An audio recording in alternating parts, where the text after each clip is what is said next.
ঈদে মিলাদুন নবী 12 রবিউল আউয়াল, জশ্নে জুলুস, ঈদে মিলাদুন নবী গোটা করে মিছিল করা, র্যালি বের করা, আশিকে রসুল লিখে দেয়ালের মধ্যে লিখে রাখা, কপালের মধ্যে সাদা কাপড়ে লেখা, এরকমভাবে পতাকা উড়ানো, এই যে অনুষ্ঠানগুলো হয়ে থাকে, এটা ইসলাম কতটুকু সমর্থন করে? আর সত্যিকার অর্থেই 12 রবিউল আউয়াল আল্লাহ রসুলের জন্মদিনে আমাদের জন্য কি করণীয়, ওই ব্যাপারে আলোচনা করবে ইনশাআল্লাহ।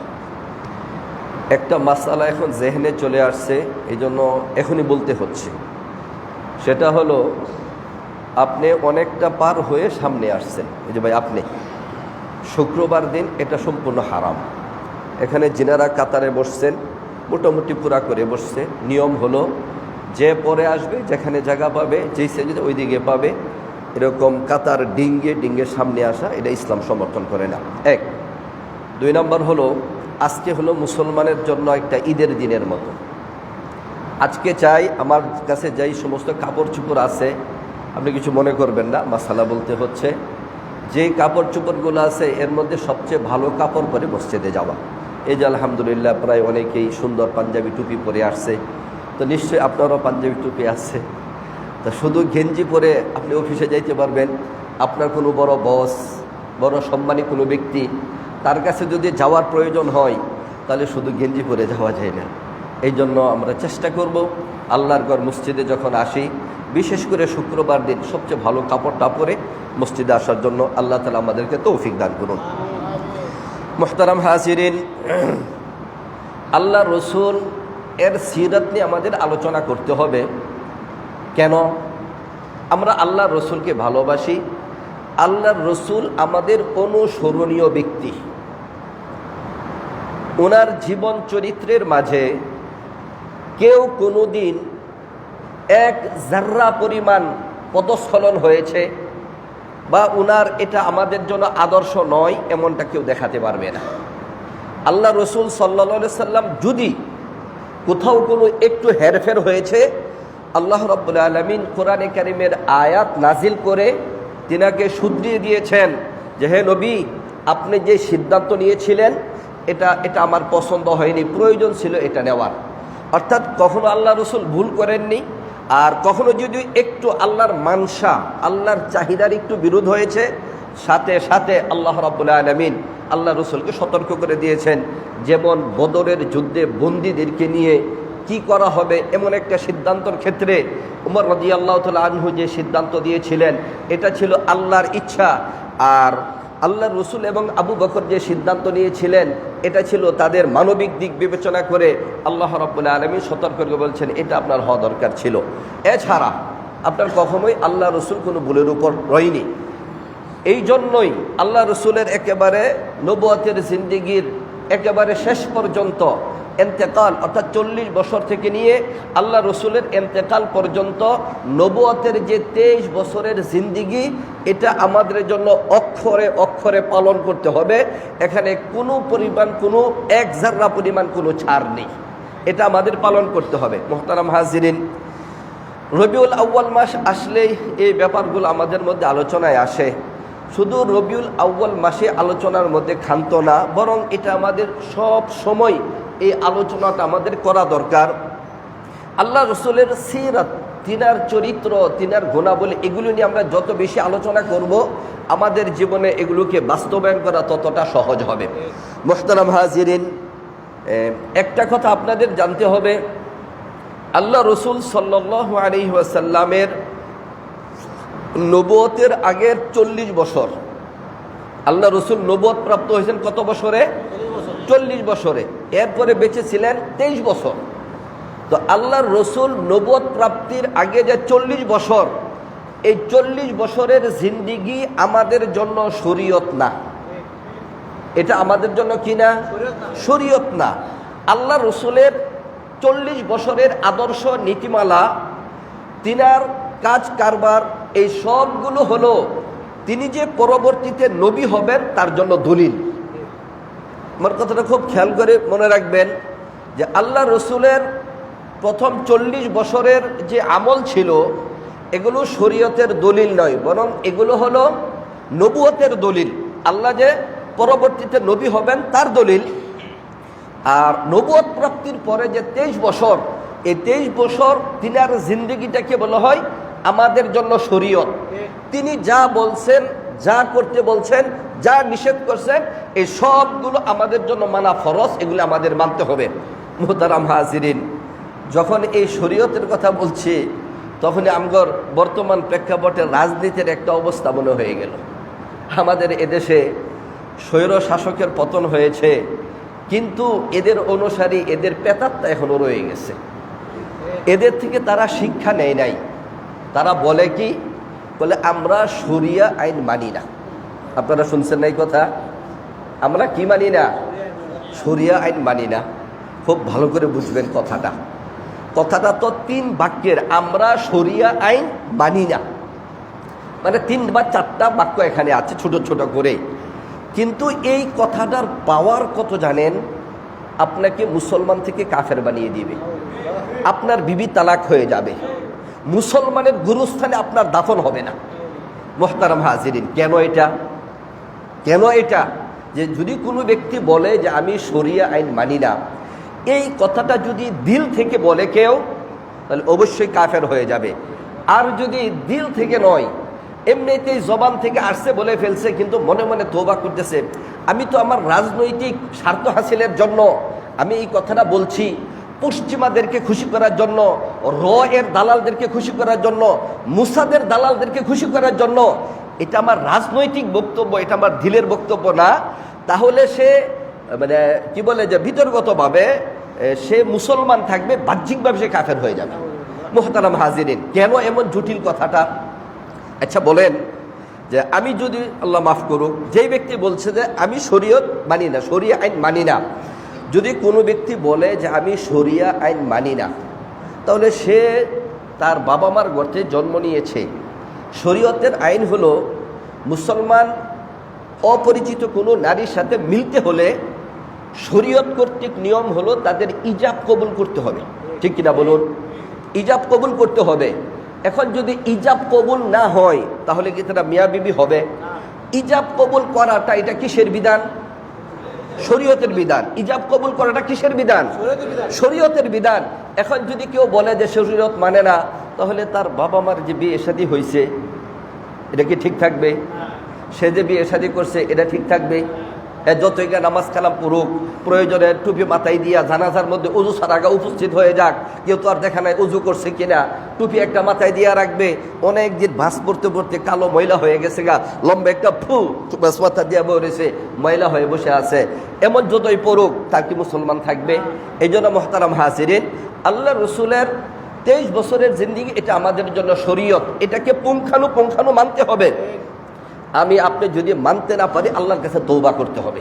প্রিয় হাজিরিন, আরও এরকম তো অনেক কথা, এগুলি তো ওইদিকে আজকে বলবোই না। এই যে মৌলবাদ, কত মানুষ বলতেছে যে মৌলবাদের অভয়ারণ্য এই বাংলাদেশ হতে দেবে না।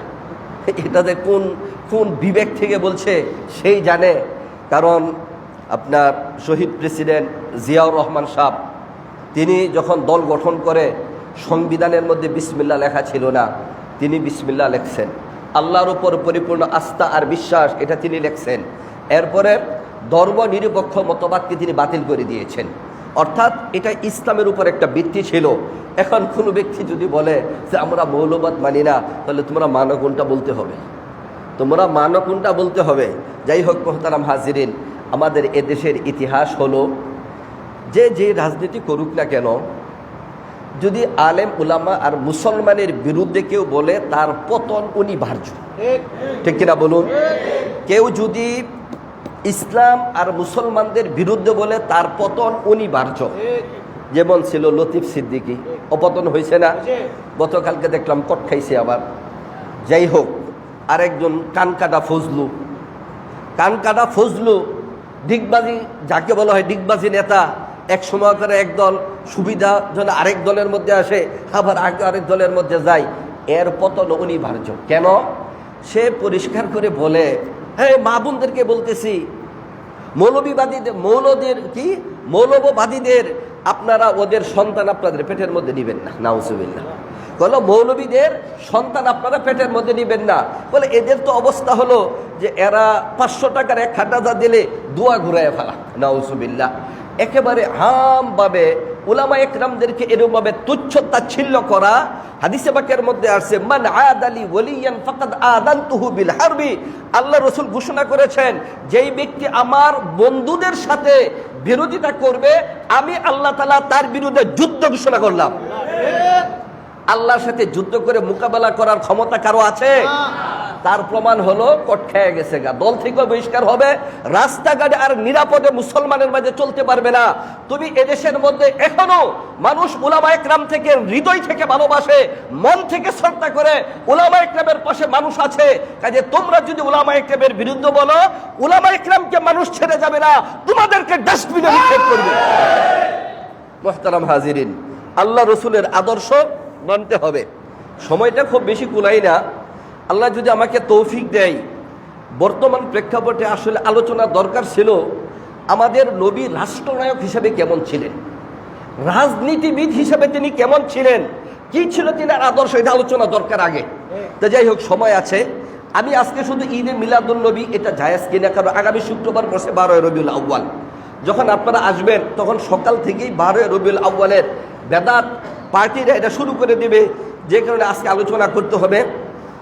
আল্লাহ যদি বাছাই, এরপরের জন্য আলোচনা করব নবীকে কেন ভালোবাসবো, আর এরপরের জন্য আলোচনা করব আল্লাহ রসুল রাজনীতিবিদ হিসেবে কেমন ছিলেন, রাষ্ট্রনায়ক হিসেবে কি ছিলেন, কেমন ছিলেন, তিনার রাজনীতিবিদ হিসেবে কি আদর্শ তিনার ছিল, এটা ইনশাল্লাহ এরপরের জন্য আলোচনা করব। আল্লাহ তাআলা সেই আলোচনাগুলোকে আমাদেরকে শোনার তৌফিক দান করুন। মুহতারাম হাজিরিন, আমি বলতেছিলাম আল্লাহ রসুলের জন্মবার্ষিকী পালন করা এটা কোনোভাবে ইসলাম সমর্থন করে না। কেন সমর্থন করে না? আপনারা শিক্ষিত মানুষ, বললেই বুঝবেন। আমাদের সামনে দুটো জিনিস, এক হলো মিলাদুন নবী, আর এক হলো সিরাতুন নবী। মিলাদুন নবীর এর অর্থ হলো যে আল্লাহ রসুলের জন্মের সময় যে সমস্ত কার্যকলাপ হয়েছিল, যে ঘটনা ঘটেছিল, এগুলি নিয়ে আলোচনা করা, এটাকে বলে মিলাদুন নবী। আমার কথা বুঝতেছেন না আপনারা? আর সিরাতুন নবী হলো আল্লাহ রসুলের নবুয়তের 23 বছরের জিন্দিগি, এটা হলো সিরাতুন নবী।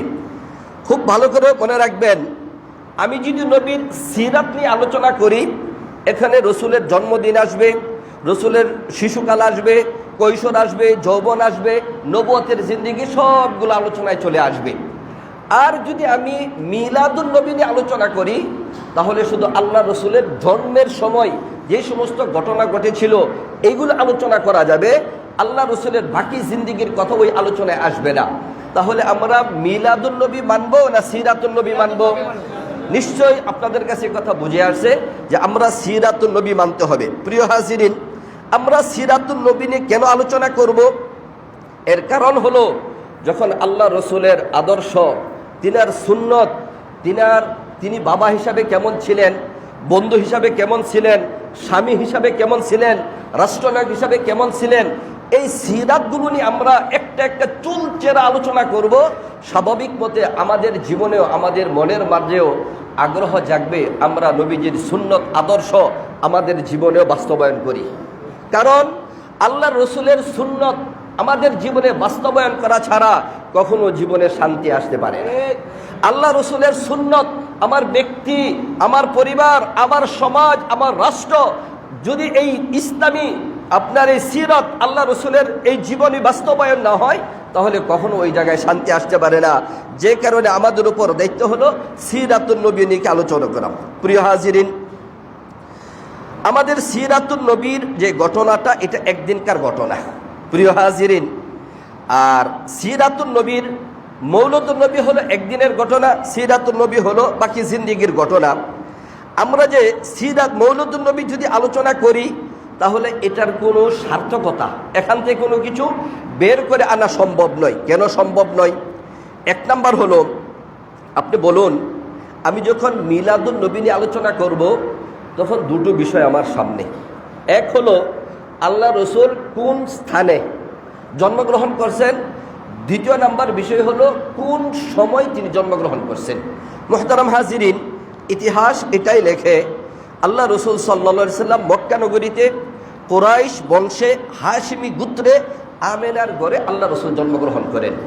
এটা হলো আল্লাহ রসুলের মিলাদের স্থান, জন্মের স্থান।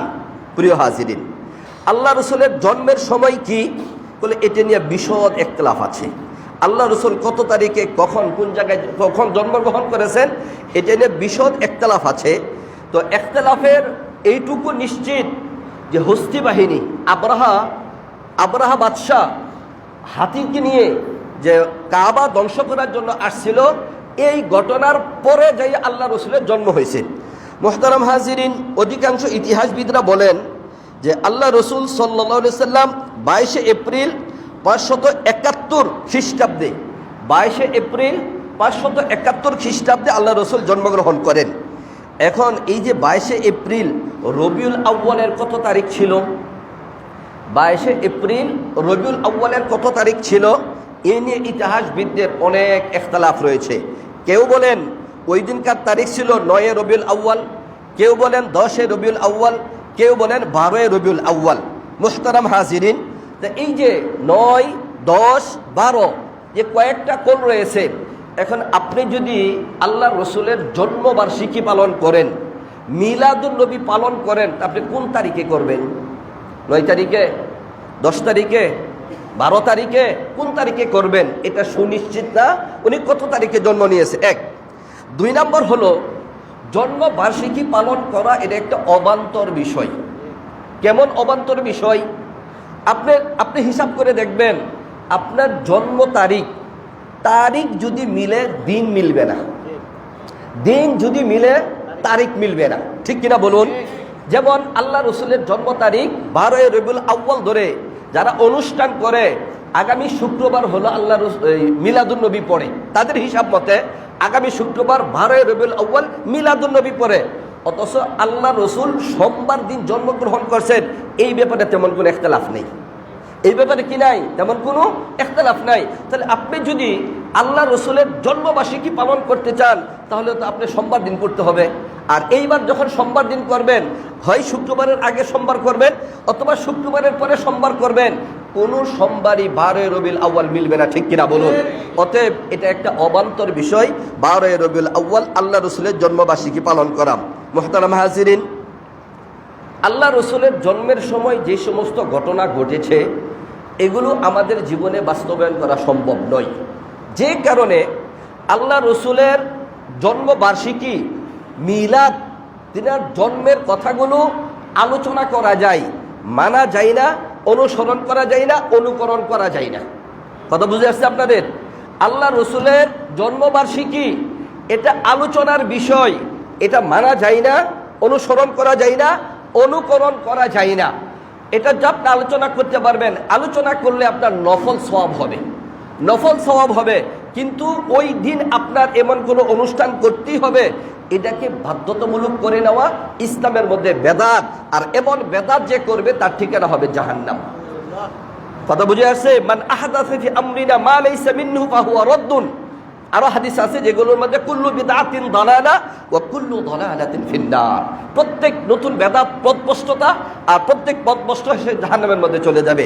মুহতারাম হাজিরিন, আমি যদি একেবারে সংক্ষেপ আপনাদেরকে শোনাই আল্লাহ রসুলের জন্মের দিন যে সমস্ত ঘটনা ঘটেছিল, তাহলে আপনারা বুঝবেন যে এগুলো আমাদের জীবনে কখনো বাস্তবায়ন করা সম্ভব নয়। আপনারা জানেন আল্লাহ রসুলের বাবা যান, তিনি যখন তিনার মায়ের পেটে, তখন তিনি দুনিয়া থেকে চলে যান। চলে যাওয়ার পরে তিনি বিধবা হিসেবে সমাজে বসবাস করতেছিলেন। আরবের লোকেরা এসে আবু তালেব, খাজা আবু তালেব আল্লাহ রসুলের চাচা, তিনার কাছে এসে যে অভিযোগ করছেন যে আপনার এই যে বিধবা, আপনার ভাতিজির বউ, সে তো আপনার ভাইয়ের বউ বিধবা, যে সে তো এমন সুগন্ধি ব্যবহার করে যেই সুগন্ধির কারণে আরবের সমস্ত রাস্তা সুঘ্রাণে উজালা হয়ে যায়। অথচ সমাজের নিয়ম হলো কোনো বিধবা মহিলা এমন কোনো সুঘ্রাণ ব্যবহার করতে পারবে না যেই সুঘ্রাণে অন্য কোনো পুরুষ তার প্রতি আকৃষ্ট হয়ে যায়। আবু তালেব বিবি আমেনাকে ডেকে জিজ্ঞাসা করলেন, কি ব্যাপার তোমার, তুমি বলে এমন সুগন্ধি ব্যবহার করো যেই সুগন্ধি থেকে পুরো আরবের রাস্তা উজালা হয়ে যায়। আমেনা বলেছিলেন ওই দিনকার যে যে আমি আমার গর্ভে এই সন্তান আসার পরে আমার শরীর থেকে এমন সুঘ্রাণ বের হয়, আমি কোনো সুঘ্রাণ ব্যবহার করি না, এমন সুঘ্রাণ বের হতে থাকে যা আমি ইতিপূর্বে কখনো দেখি নাই। আরো অনেক কথা আছে। বিবি আমেনা যখন আল্লাহ রসুল আমেনার গর্ভে ছিল, আমেনা যখন রাস্তা দিয়ে হেঁটে যাইতেন তখন গাছপালা এসে মেঘমালা এসে আমেনাকে ছায়া দিতেন। আমেনা যখন রাস্তা দিয়ে হেঁটে যাইতেন তখন পাথর শক্ত হলে নরম হয়ে যাইত।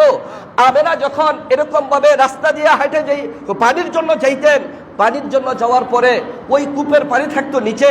আমেনার গর্ভে নবী মুহাম্মদ আসার পরে তিনি ওই কুয়ার মধ্যে যখন হাত দেয় সাথে সাথে পানি তিনার কাছে চলে আসে। তিনি যখন ওই পানি নিয়ে আসে, পানি তার কাছে কোনো ওজন লাগে না। আল্লাহ রসুল সাল্লাল্লাহু আলাইহি সাল্লাম যখন তিনার জন্ম হয় তখন তিনি দুনিয়াতে এসেছিলেন খতনা করা অবস্থায়। আল্লাহ রসুল যখন দুনিয়াতে আসে, অন্যান্য মানুষ মানব সন্তান যখন দুনিয়াতে আসে স্বাভাবিক মতে তাদের শরীরে রক্ত থাকে, ময়লা আবর্জনা দুর্গন্ধ থাকে। আল্লাহ রসুল যখন দুনিয়াতে এসেছিলেন তিনার শরীরের মধ্যে কোনো দুর্গন্ধ ছিল না, তিনার শরীরে কোনো ময়লা আবর্জনা ছিল না। আল্লাহ রসুল যখন দুনিয়াতে আসেন, আসার সাথে সাথে আত্তাহিয়াতুল সূরাতে বসে গেছেন, সিজদায় পড়ে গেছেন, আল্লাহু আকবার বলে উঠছেন। আল্লাহ রসুল সাল্লাল্লাহু আলাইহি সাল্লাম জন্মের সময় এই সমস্ত ঘটনা ঘটছে। আপনারা বলুন, আমরা যতবার আলোচনা করি এগুলো আমাদের কারো জীবনে বাস্তবায়ন করা সম্ভব? এই মিলাদুন নবী আল্লাহ রসুলের জন্মের সময় এই যে ঘটনাগুলো ঘটছে, এগুলো কোনো মহিলা কোনো কারোর জন্য সম্ভব আছে? কোনো সম্ভব নয়। কাজেই স্পষ্ট কথা হলো এটাই যে আমরা মিলাদুন নবী উপলক্ষে আমরা যে সমস্ত জশ্নে জুলুস করি, আমরা যে অনুষ্ঠান আদি করি, এগুলো আমাদের জন্য অনুসরণীয় নয়, অনুকরণীয় নয়। জাস্ট শুধু আলোচনা করা যাবে, এটা মানার কোনো বিষয় নয়। প্রিয় হাজিরিন, এই যে আল্লাহ রসুলের জন্মবার্ষিকী পালন করা, এটা মুসলমানের কোনো রীতিনীতি না।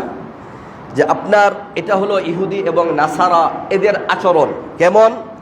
আপনার 25শে ডিসেম্বর হলো ক্রিসমাস ডে, তাই না? 25শে ডিসেম্বর কি ক্রিসমাস ডে, অর্থাৎ ঈসা আলাইহিস সালামের জন্মদিন তারা পালন করে। 8 ভাদ্র হলো শ্রীকৃষ্ণের জন্মদিন। আমাদের সমাজের কিছু বিপদগামী মানুষ ভুল করে তারা দেখতেছে যে খ্রিস্টানরা তাদের ধর্মীয় গুরুকে নিয়ে জন্মবার্ষিকী পালন করতেছে। আপনার বৌদ্ধরা আপনার এর যে বলতেছেন যে তারা তাদের এই ধর্মীয় গুরুকে নিয়ে জন্মবার্ষিকী পালন করতেছে, তাহলে আমরা কেন জন্মবার্ষিকী পালন করব না? মুহতারাম হাজিরিন, আল্লাহ রসুলের জন্মবার্ষিকী আমরা এই জন্য পালন করব না। আল্লাহ রসুল সাল্লাল্লাহু আলাইহি সাল্লাম রাষ্ট্রনায়ক হওয়ার পরে, অর্থাৎ মদিনাতে তিনি আপনার 13 বছর তিনি রাষ্ট্রনায়ক ছিলেন। তিনি ওই সময় যদি জন্মবার্ষিকী পালন করা এটা কোনো ধর্মীয় কাজ হতো, তাহলে আল্লাহ রসুলকে এটা ব্যবস্থা করে যাইতেন না? এটা ব্যবস্থা করে যাইতেন কি যাইতেন না? তিনার পরবর্তীতে খুলাফায়ে রাশিদিন আবু বকর, উমর, উসমান, আলী রাদিয়াল্লাহু তাআলা আনহুম, তিনাদের খেলাফতকালের সময় কোনো ইতিহাসবিদ, কোনো ব্যক্তি এটা প্রমাণ দেখাতে পারবে না যে আল্লাহ রসুলের জন্মবার্ষিকী উপলক্ষে ওই সময় তারা কোনো অনুষ্ঠান করেছেন, তারা কোনো জশ্নে জুলুস করেছেন, র্যালি করেছেন, এটা কেউ দেখাতে পারবে না।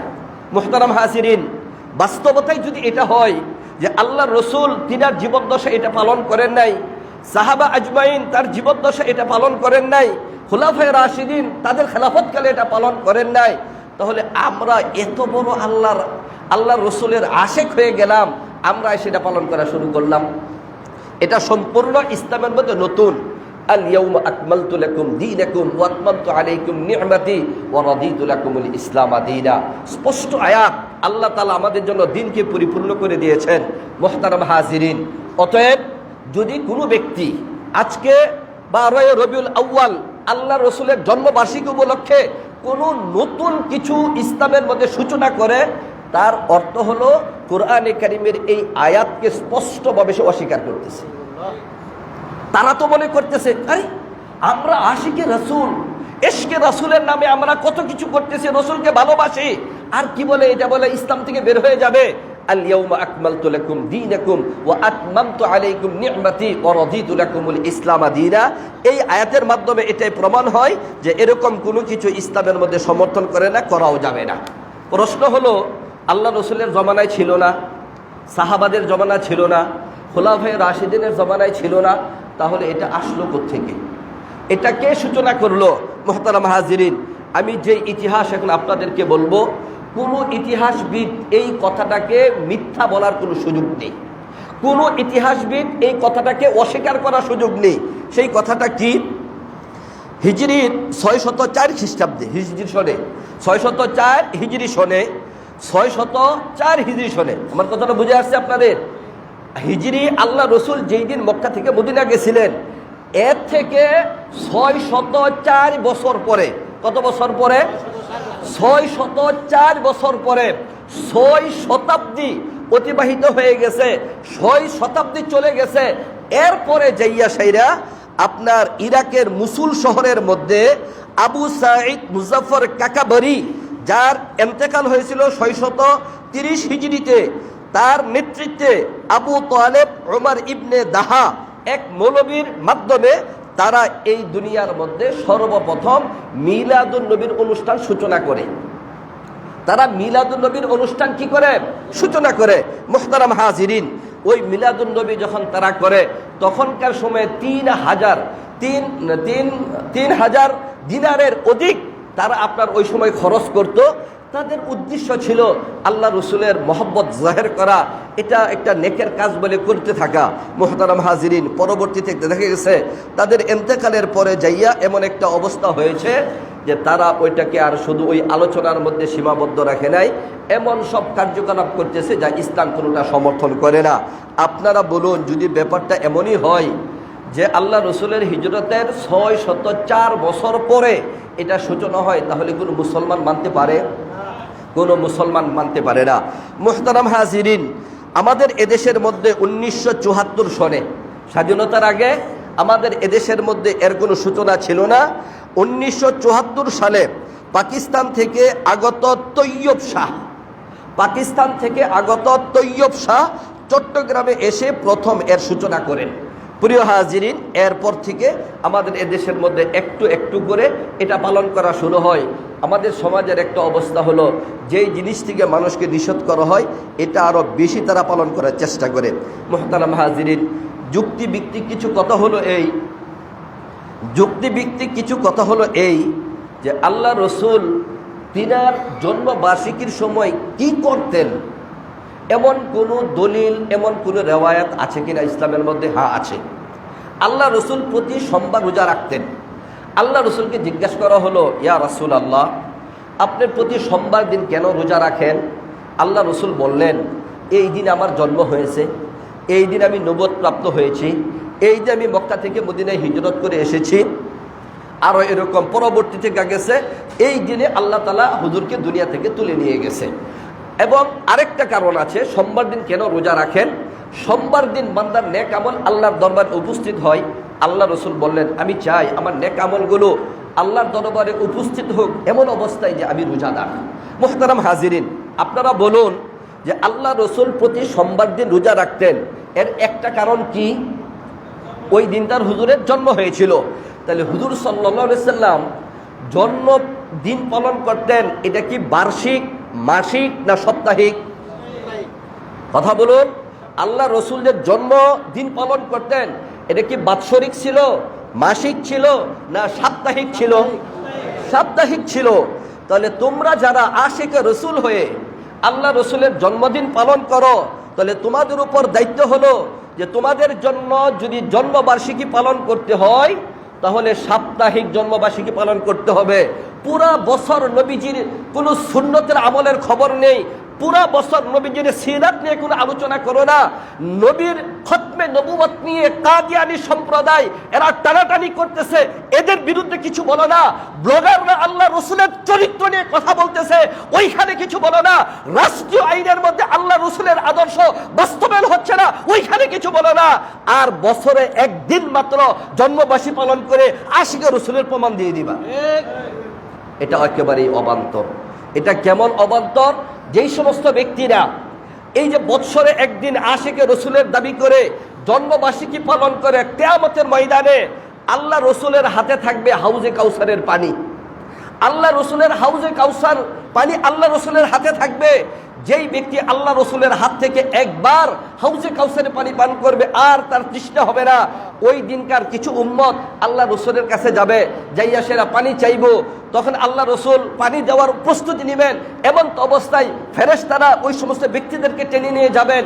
আল্লাহ রসুল জিজ্ঞাসা করবেন, ও ফেরেশতারা, এরা তো আমার উম্মত, আমি তো চিনতেছি এরা আমার উম্মত, তোমরা এদেরকে আমার কাছ থেকে টেনে নিয়ে যাচ্ছ কেন? ওই দিনকার ফেরেশতারা বলবেন, ইয়া রাসূলুল্লাহ, আপনার ইন্তেকালের পরে দুনিয়ার মধ্যে এরা এমন সব বেদাত করেছিল যেটা ইসলাম, শরীয়ত, কোরআন, হাদিস সমর্থন করে না। এই কথা শোনার পরে আল্লাহ রসুল বলবেন, সুহকা সুহকা, তোমরা দূর হয়ে যাও, দূর হয়ে যাও, আল্লাহ রসুলের হাত থেকে হাউজে কাউসারের পানি পাবে না। এখন আপনারা বলুন, 12 রবিউল আউয়াল আল্লাহ রসুলের জন্মবার্ষিকী পালন করবেন কিনা? বলেও না, কখনোই না, একদমই না।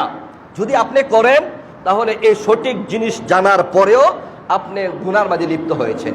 আল্লাহর রসুলের কাছ থেকে ভালো কিছু আপনি আশা করতেই পারেন না। মুহতারাম হাজিরিন, এরপরে যুক্তির মধ্যে বলে এরা বলে কি যে সকল ঈদের বড় ঈদ ঈদে মিলাদুন নবী, এটা বলে না? আপনারা দেখবেন বলে তারা সকল ঈদের বড় ঈদ ঈদে মিলাদুন নবী। যদি ঈদে মিলাদুন নবী সকল ঈদের বড় ঈদ হয়, তাহলে তাদেরকে আমরা জিজ্ঞাসা করব, আপনারা যে ঈদ করবেন, আমাদের কাছে দুইটা ঈদ আছে, একটা হলো ঈদুল ফিতর, আরেকটা ঈদুল আজহা। তা আপনারা যে ঈদে মিলাদুন নবী আরেকটা ঈদ বলতেছেন, এই ঈদের আমল কি? এই ঈদের নামাজ কেমনে পড়তে হয়? এই ঈদের নামাজ আছে কিনা? তার কোনো জবাব দিতে পারবে? একদমই জবাব দিতে পারবে না। কারণ এটা তো ইসলামের নীতি নয়। ইসলাম এখানে কোনো নিয়ম দেয় নাই। যদি ইসলামের নিয়ম দিত তাহলে অবশ্যই এখানে এই ঈদে মিলাদুন নবী কিভাবে পালন করতে হতো এটা তারা বলে দিত, ঠিক কিনা বলুন? মুহতারাম হাজিরিন, এখন আপনারা বলবেন যে হুজুর এটা একটা কথা বললেন, আমরা আশিকে রসুল হইয়া একটা বিরাট একটা কিছু করবো, আল্লাহ রসুলের এশকে জহর করবো, এটা তো ভালো কাজ। মনে রাখবেন, সব ভালো কাজ করা যায় না আল্লাহ রসুল এবং শরীয়তের বিধান না থাকলে। আচ্ছা বলুন তো, আজান একামতের অনেক ফজিলত না? তাহলে জানাজার নামাজের মধ্যে ঈদের নামাজে কেউ আজান একামত দেয়? কেন দেয় না? আল্লাহ রসুল এভাবে বলে নাই। দুরূদ শরীফ পড়া নামাজে অনেক ফজিলত। এখন আপনি যদি কোন আত্তাহিয়াতুর মধ্যে বসে দুরূদ শরীফ পড়বো না, আমি দুরূদ শরীফ পড়ে নিব সানার সাথে সাথে, কারণ দুরূদের অনেক ফজিলত, আপনার নামাজ হবে? কেন হবে না? এভাবে আল্লাহ রাব্বুল আলামিন আমাদের জন্য বলেন নাই, রসুলের আদেশ এভাবে হয় নাই। এরপরে মানুষ পালন করে কেন? এর এক নম্বর কারণ হলো, যখনই 12 রবিউল আউয়াল তারা পালন করবে, তখন তাদের জন্য সরকারি কর্মকর্তাদের একটা ছুটির ব্যবস্থা হবে, এক নাম্বার। 2 নাম্বার হলো, যারা কখনো জিলাপি খায় না, জিলাপির দোকানদার, তাদের একটা ভালো ব্যবসা হবে। যারা কখনো জিলাপি খায় না, তাদের জিলাপি খাওয়ার একটা ব্যবস্থা হবে।